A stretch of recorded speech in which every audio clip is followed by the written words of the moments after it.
what I was curious about was, we said at the beginning you had a really good track record. You never fell in the bottom and you won a mini challenge. When you then eventually did fall in the bottom into Utica, did you expect that, well, did you expect that you were going to be in the bottom that week? And did you expect that you would be eliminated after the lip sync?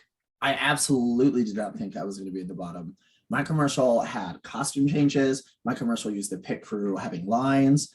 I thought the brand was great. You know what I mean? Like I thought I had done really well the show when I looked at some of the other girls, and like you watch those commercials and you try to tell yourself that mine was the bottom. I don't think so. I don't think so, baby. And I had a man who works branding sodas come up to me and just say, girl, that was some bull. And so did I expect you? No. And like I said, but you never know what the judges are looking for, and you can't, and they could be looking for something totally different. And they were. So like, I can't hold that against them. I just didn't think I was going to be in the bottom. And did I think that Utica beat me in that lip sync? I've told it to her face. Absolutely not. You know what I mean? Like I wiped that floor. I was giving it to you. I was a giant bear doing my humps. I was like, yeah, like pumping it out. Like it was the song. I felt it was the embodiment of the song. It's still to date, although I, technically lost, one of my favorite lip syncs I've ever done in my life. I had so much fun.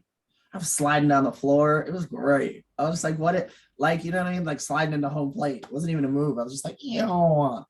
I remember when they announced for the Emmy, they showed the clip of me humping the floor, like in the Emmy thing. And I just thought that was hysterical. I was like, I don't know what homosexual is behind these videos, but thank you. It was like in RuPaul's Drag Race up for outstanding. And there's a couple clips and it's me just in the bear humping the floor. Yeah. It was a great lip sync. And I think lots of people, I mean, I guess everyone's got their opinion on who won, but the thing that I guess I do agree. I was very surprised you were in the bottom that week, if that's any consolation to you. But the one thing that I felt that I would really love to have seen is you, because obviously you didn't get to stay for the roast. Is that something you think you would have done well in? Baby, come on now. These girls, when I left, when they write the letters at the end, every girl in the letter, like besides like, a couple that didn't write me a letter. Every girl in the letter like asked for me to lead my roast jokes.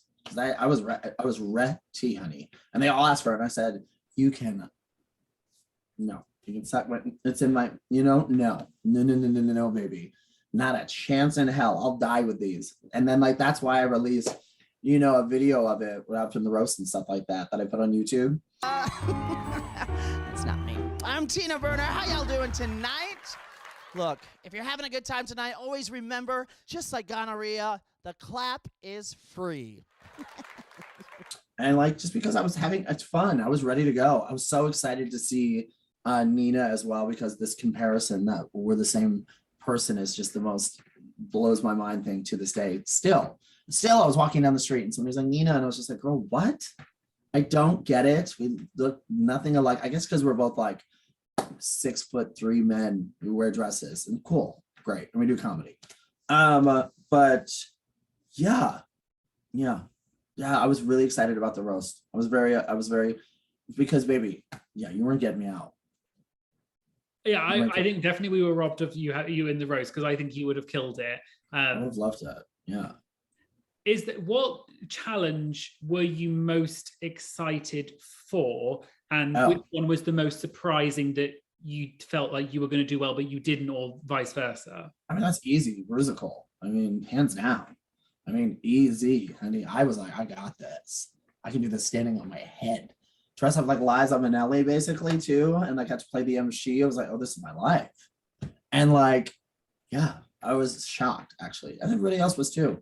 I mean, I thought I did great. I mean, I chose to not lip sync a few seconds at the end because I thought it was funny. When you watch things and people stop lip syncing and the music keeps playing, I find it so funny. And I was like, oh, this is so camp. Like, this whole thing is camp. They're like running around and like screen FaceTimes and phones. I was like, oh, this is gonna be perfect. And then I did it and I landed in the bottom and I was like, what? I mean, I was very confused. But like I said, and I'll say it over and over again, I mean, you never know what the judges are looking for. So I was not mad about it. I wanted the criticism. I loved, like, it almost felt, because I was, obviously safe a lot. So like when you're safe, you don't get critiques really by the judges. And so like, I wanted that criticism. I wanted to know what I could do, better, or like what they thought, because it's always open into interpretation and it fascinates me. So I think definitely I didn't think you were at the bottom for that challenge, and I was very surprised about that because I thought even if they made it look like you just forgot the lyrics, obviously you're saying you did it deliberately. I still think that compared to some other people, you definitely like sold it, and I think you still did a good Also, job. I was on stage for 11 minutes, doing the whole number. These girls came on for like 30-second bits. Like, do you know what I mean? It all revolved around me. Like, that's why I was just like, it's hard. And but that's why these girls nobody wants to leave, because all the focus is on you. And so they're missing everything else that's going on. So it was hard, but I was like, if anybody can do it, I can do it. And so I was just like, I'll do it. Let's do it. I wasn't scared of it.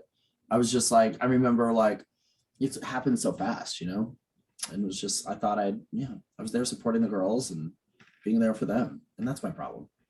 I was very supportive through all these girls, many of them throughout that whole journey, when I should have been focused more on supporting myself. I guess it's learning how to do the game and right, and not being, I was actually trying to be helpful and like help girls sewed, and I helped girls, all this stuff. And that's why I said, looking back, I wouldn't change it, but I wish people would have seen it, like, because like y'all don't know, you think I'm this crazy monster, but good. Yeah, I don't think you're a crazy monster. I mean, maybe crazy, but not a monster. Oh, definitely crazy. Definitely crazy. You have to be able to do this. I thought you came across really well on the show. What did you think of your edit when you watched the episodes? Did you think it was fair? I thought, yeah. I mean, I don't think, like I said, I just wish I would have seen more, like, and so because I knew what went on and I knew a lot to say, I wish I would have, because it was very strong of me in the beginning, and then it just like tapered off. So I wish I would have, I don't know, I would have seen more, because you remember these, we all want to see it. I mean, we filmed it. I want to see it. Definitely. And I think there was a kind of tension in terms of, it definitely seemed to be kind of like groups of people that were more friendly with each other than others. And like you said, you definitely seemed more in a group with Gottmik and Candy. Did you get on with everyone in the cast, or were there some people that you just didn't get on with at all? I mean, yeah, we've already answered that question. But well, I mean, anyone else like it, not. Oh, I got on. No, I got on pretty much with everybody. Like everybody. Obviously, Rose and I. It was more of a thing, but like we did not get on. Like I said, I just didn't know these people, and like so there's certain people like Joey J and I became very close after the show because like he had went earlier. You know what I mean? So kind and so sweet, and like we like to chat. You know what I mean? We've remained close. And there's certain of us that, Mick is very busy, and like I'm very busy too. So we all try to check in when we can, but there's definitely, Candy ever picks up her phone, she's the worst, literally the worst. I mean, I'm just like, girl, you gotta get better.